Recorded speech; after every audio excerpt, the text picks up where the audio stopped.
Hello, everyone. Our guest for today is Chris Withaker. Maybe you already read his book, Începem, sfârșitul, in Romanian. We begin at the end.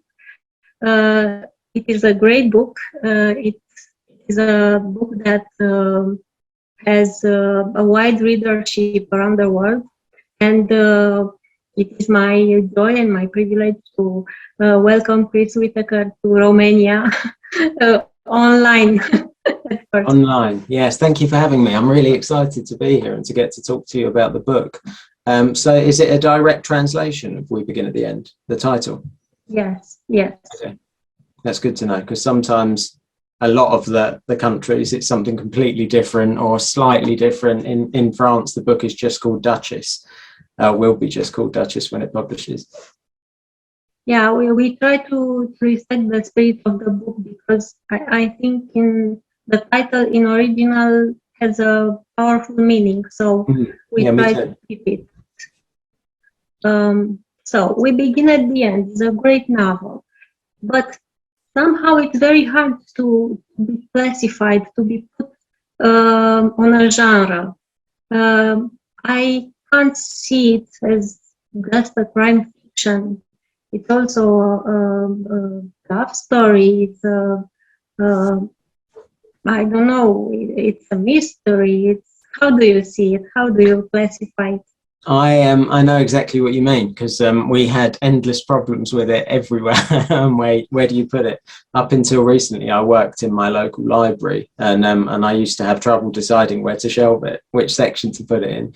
So I put it in general fiction and crime and romance and everywhere else. Everywhere they would have it. I didn't set out to write a crime novel when I began. I just wanted to tell a story, a kind of snapshot of a year in the life of a 13-year-old girl. So to me, it's as much a coming of age novel as it is anything else. There's a crime in it, but and the crime in the book kind of pins the story down and connects all the characters. But like you said, there's a lot more to it, and it was just a book about this girl's life. So you're gonna get lots with that. You know, you're gonna get her relationship with her brother, her relationship with her mother.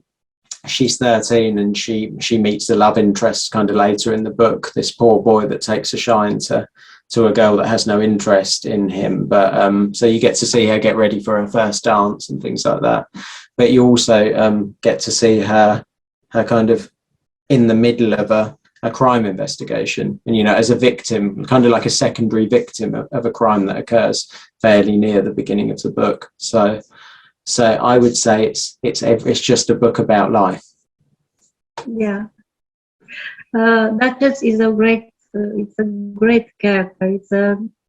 I don't know. You can feel it. You feel her. You can see her doing things or reacting or. It's a very strong character. How did she come to life? What was the inspiration for this character? A strange way, actually. I left school without any qualifications and didn't think about writing as a career or anything like that. And I was 19 and I was out dropping leaflets in London quite early one morning, and someone came up to me and asked to borrow my cell phone. And I knew that I was going to get mugged because it was London and it had happened to my friends. But I was also 19 and he was on his own, so I didn't want to give him my phone. And we had a bit of a fight, and then he pulled out a kitchen knife, and it was a big knife, and it was I remember thinking it was too big and that he wouldn't use it. And then he stabbed me repeatedly in the side, and I didn't feel it at the time because the adrenaline was going. And then I looked down and I was wearing a white shirt and it was completely red, and I'd lost some blood, and he ran off with the phone, and I drove myself to hospital, and then had stitches, and remember everyone kept telling me how lucky I was. And I remember feeling really unlucky. Like I thought, this, like, why is everyone saying this? On one hand, I understood it. I could have been killed. It could have been worse. On the other hand, I was just trying to go about my life, you know, and someone else gets involved and everything goes wrong. And I didn't know what PTSD was, post-traumatic stress disorder. I didn't know why I was feeling so terrible, you know, why I couldn't eat, or I couldn't sleep, I couldn't watch TV, I couldn't read a book. Just nothing felt right afterwards. I didn't feel like me anymore. And things got really bad, and I was considering suicide, and I had kind of hoarded a load of painkillers and sleeping pills, and I was going to take them all. But I got a book from the library, and it talked about a technique you can try, like a self-help book, and it talked about how you take the traumatic incident and you change the people involved to fictional characters, and you change the location, you change the outcome. It's kind of like a distraction technique, and it said to kind of change the people involved to the opposite of you, you know, put some distance between yourself and them. And I had this image of a 13-year-old girl, a young girl, wearing a Stetson hat and carrying a gun, and outwardly she looked quite vulnerable, but she was clearly tough. And so that night I sat down and I wrote a character called Duchess. This was 20 years ago. And I wrote a scene. There's a scene in the book where she goes to a bar, and she's playing guitar, her mother, and these men are heckling her, and Duchess stands up for her mother. And so I wrote that scene 20 years ago, not intending it to be a book. It was just a writing exercise, and that was the first thing I'd written since school, and that character would later become the character in the book. So strange.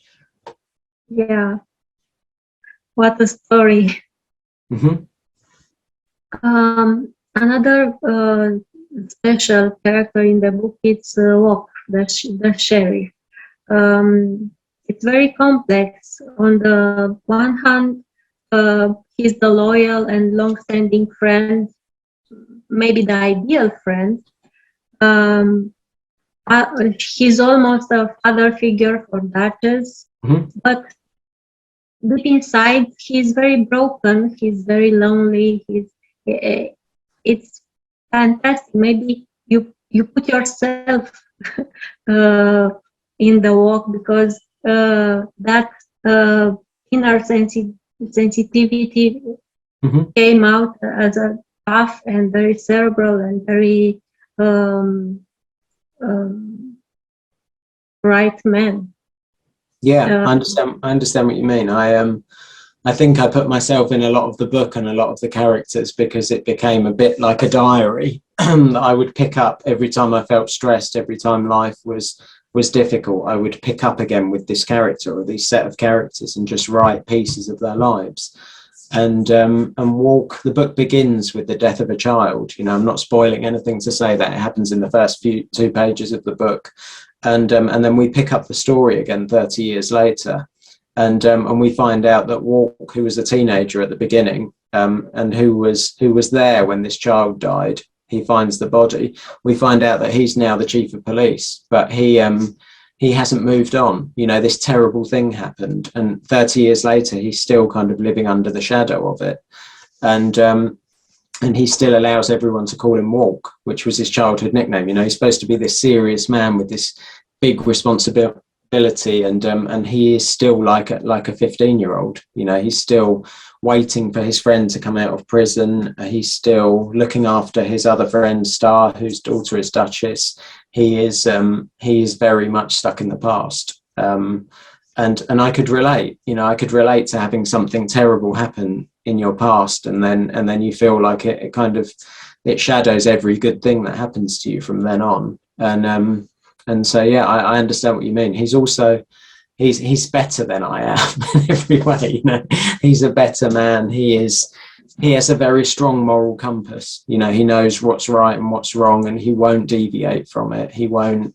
And then towards the end of the book, he's facing a dilemma, and we kind of see a different side to him. But he's the reminder to Duchess that there are good men in the world and good people. And though she won't admit it, they are very close, and they have a very close kind of friendship that is strange because of their ages, but it spans her whole life and this book. you know, this year in her life, it's pivotal to her. Yeah, I found very powerful the scenes where he's alone and he thinks about the past and his lost love, and that is every time is about that. Reading about you and your book online, I found in many places about the location. You wrote about California and Montana, and people felt real, these places. They are described in very rich details.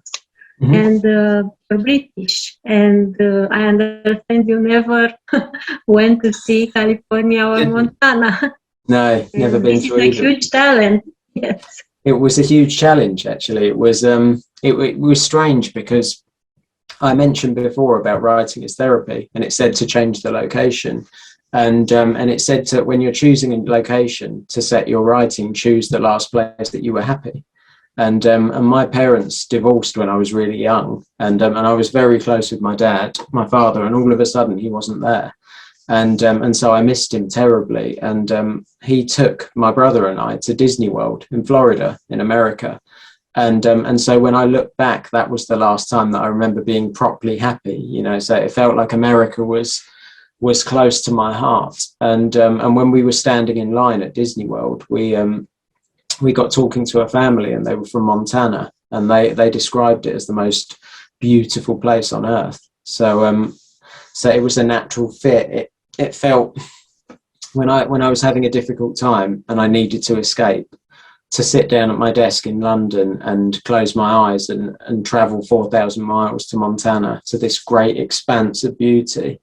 It felt easier to tell a story, you know, that wasn't so close to my life. It felt easier to transplant everything there, to build out from there. You know, my imagination, it felt freer. Great. You said this, and we begin at the end. Was bought for television by Disney. Do you have any information about the production development, or?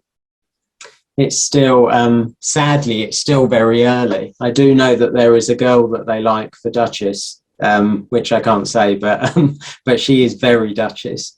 Because people like to message me on social media and tell me who they like for the roles, which I love. And no one ever suggested anyone for Duchess, because she's so unique and her age, and she's quite a difficult person to cast, I think, and the whole story kind of hangs on her shoulders. But there's someone they like, and I imagine if Disney want you for something, you know, it's an honor to be asked. So hopefully she will read the book and enjoy it and like the character.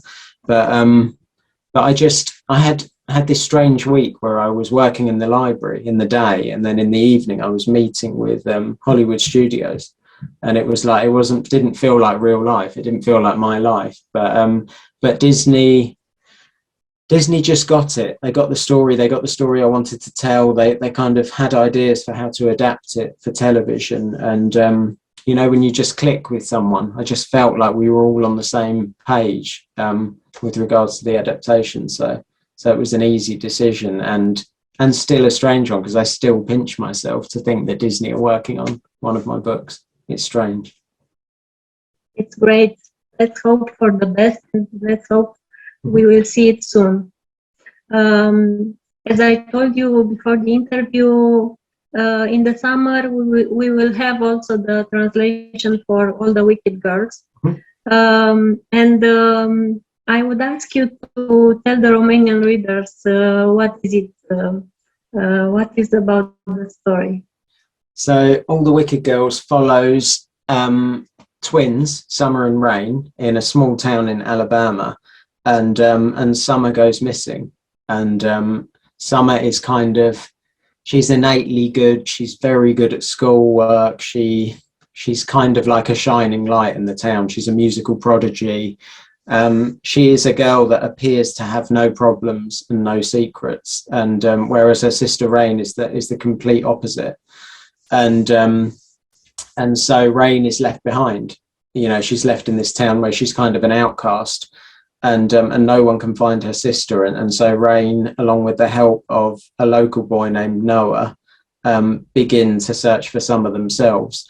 But in the backdrop of this, a storm cloud appears over the town, and it gets darker and darker, and everyone's waiting for this storm, you know, for the storm cloud to break and the storm to arrive.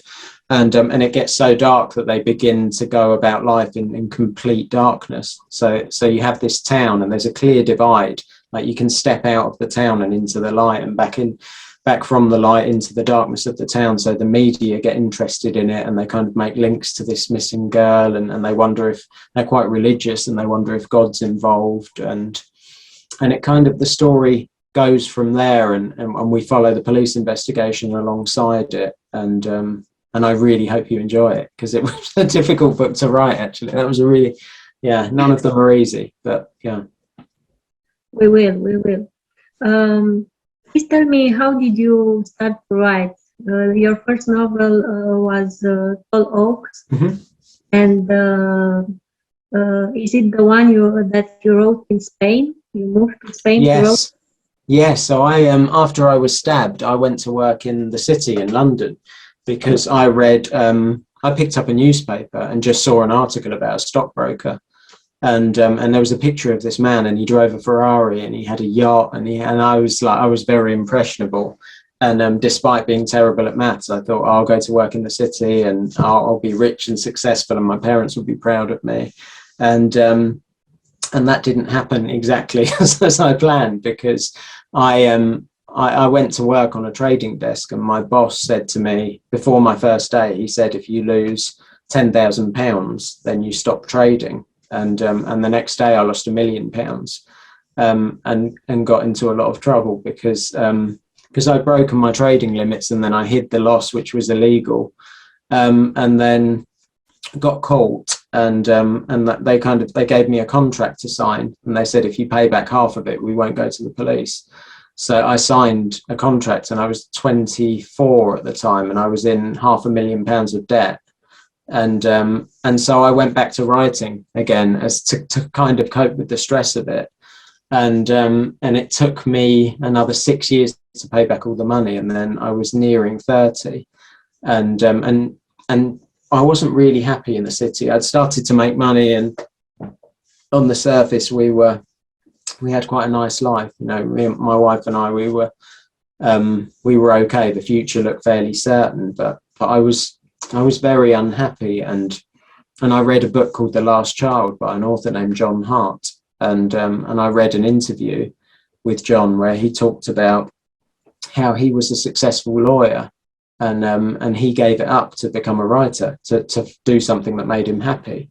And I was so inspired by it, I just quit my job the next day after reading it, and I went home to my pregnant wife, who was a student, so we had no other money coming in, and I said, I've quit my job, I'm going to write a book, which was mad, because she didn't know that I'd ever written anything. She didn't know I wanted to be a writer. I'd kept everything secret from everyone because I didn't want to worry anyone, and so overnight we sold our apartment, sold our car, and moved to Spain, to get away from London for a while, and to give me a chance to write, to see if I could even do it, because I didn't even know if I could write a book. I didn't know you needed an agent. I didn't know how you got an agent. I didn't know how competitive it is, you know, to become a writer. If I had known these things, I probably wouldn't have done it. But I knew that I needed to make a change. I knew that I was very unhappy, and writing made me happy. So we gave it a try, and thankfully I applied to lots of agents, and my agent picked me out of the slush pile, which is all the unsolicited stuff they get sent. And then we moved back to London, and Tall Oaks won one of the awards you can see behind me. And from there, the rest is history, kind of. I just kept working really hard. Financially, it was difficult, you know, to make money as an author. It's very difficult. I worked 3 jobs for many, many years, barely saw my kids, felt guilty about that, you know, that kind of guilt you have as a parent when you don't make enough time for your children. but though I earned a lot less, I was a lot happier, and my wife was happier because I was happier, and things gradually got better. And now I work 2 jobs instead of 3. So things are better. I hope someday I will read your memoir, because maybe I will even see the film about you, because your life sounds so interesting, and it's fascinating for me to see how you took a traumatic event or a hard period and make it successful, make it worth it, make it important not only for you but to other people. Thank you. Yeah, it's been the reaction has been really nice. You know, it was published in the UK during the lockdown, and I think people needed an escape, and lots of people messaged me to say that they, you know, they really enjoyed escaping their lives for a while, and they all hoped that Duchess would get her happy ending, and yeah, so it's just been, yeah, nice. It's been a nice experience, and nerve-wracking as well, because though it's a book about a 13-year-old girl, it felt very personal because of the way it began, and it felt like 20 years I've lived with these characters. So that people have warmed to them is unexpected and a nice surprise. And how is your life now as a writer and as a librarian? I understood correctly.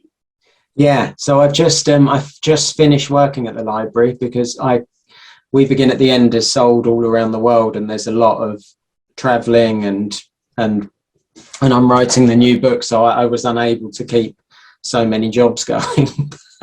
Which I loved working at the library. It was my favorite job that I've ever had, but I just couldn't keep doing it and keep writing and meeting deadlines and things like that.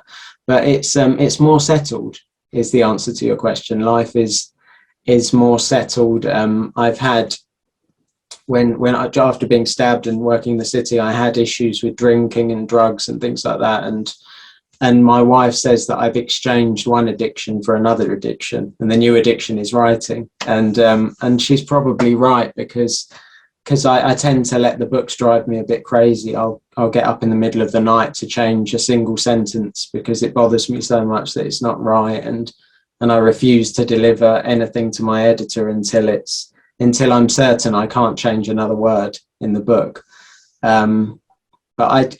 And I've done that with every book I've written. We Begin at the End was the worst for that, because I think it took so long. But I haven't found a better way yet to do it. Maybe if I did a writing course or something, I would learn how to better edit and better spend my time. But until then, no, I just write all day, every day.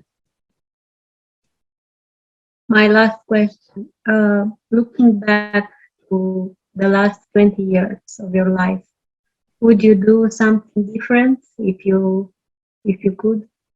That's such a good question. And that is a question that I have thought about so many times. You know, I had a tendency before to kind of play everything over again. You know, would I have just handed over my phone the first time round? Would I have not gone to work in the city? Up until recently, I would have said there were many things I would do differently. But now I've come to accept, I've kind of made peace with it, and I've come to accept that we are all a kind of product of the good and bad things that we do. You know, they make us the people that we are now, and I don't think I could tell the stories that I do, and I could empathize with the characters in the way that I do if I hadn't lived the life that I've lived. You know, if I hadn't been through so much, if I hadn't had so many difficult times.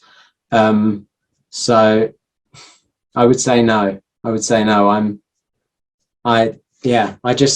accept the flaws. I accept the mistakes I've made. I have children now, 3 children, and I know one day they're going to go online and find out this story or things about me, and ask me questions, and we all kind of want to appear strong, complete people in the eyes of our children. But I think it's the flaws that make us, you know, that give us the strength that we have. So no, I'd like to say no to that.